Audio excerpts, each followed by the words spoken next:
Group 2 పరీక్ష ఫలితాల కోసం అభ్యర్థుల నిరీక్షణ. సో ఈరోజు మనకు ఒక దినపత్రికలో రావడం జరిగింది. ఒకసారి చూద్దాం. మనకైతే గ్రూప్ 2 ఫలితాల కోసం అభ్యర్థుల నిరీక్షణ ఈనాడు దినపత్రికలో రావడం జరిగింది. గ్రూప్ 2 ప్రధాన పరీక్ష ఫలితాల కోసం అభ్యర్థులు నిరీక్షిస్తున్నారు.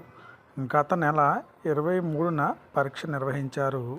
సాధారణంగా పరీక్ష జరిగాక 2-3 వారాల్లోనే ఫలితాలను వెల్లడించాల్సి ఉంది. నెల దాటినప్పటికీ ప్రకటించలేదు.